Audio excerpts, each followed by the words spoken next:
সবচেয়ে বেশি শয়তান খুশি হয় কোন সংসার ভেঙে দিলে। স্বামী স্ত্রীর মধ্যে বিচ্ছেদ হলে, আপনারা হাদিস শুনছেন, প্রসিদ্ধ হাদিস, শয়তান তার সিংহাসন পানির উপরে স্থাপন করে এবং শয়তান তার চেলাদেরকে ছেড়ে দেয়।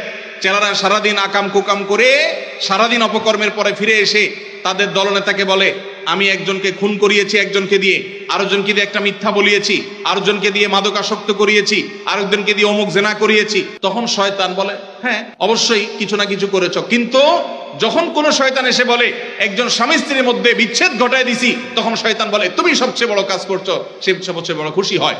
যে সমস্ত পুরুষেরা মহিলাদেরকে অথবা পুরুষদেরকে উস্কায়, দেখবেন যে অনেক মহিলাকে যায় অনেকে বলে, ভাবি আপনার মতো মানুষের সাথে ভাই রাগ করে কেমনে, মানে আপনার মতো এত ভালো, এত ভদ্র, এত রূপবতী মানুষটার সাথে রাগ করে যে কেমনে, এত পাষাণ সে কিভাবে হয়?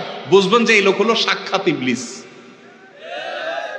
আবার একই কথা ওই পুরুষ লোকটাকে যদি বলে যে ভাই আপনি তো রাজপুত্র, মাশাআল্লাহ, আপনার কপালে রাজরানী আসলেও কম হবে ভাই, তাহলে তার উস্কায় দিচ্ছে। তার মানে সে মনে মনে চিন্তা করবে, তাহলে আমার বউ এটা আমার জন্য আসলে মানায় না, আমি তাহলে এত বয়সী যোগ্য পুরুষ, তাহলে তার স্বামীর সাথে, তার স্ত্রীর সাথে তার দূরত্ব বাড়বে কি বাড়বে না? তাহলে এই যে পামপট্টিটা দিল, এই পামপট্টি দেওয়া লোকটা হলো সাক্ষাৎ ইবলিসের ভূমিকা অবতীর্ণ হয়েছে।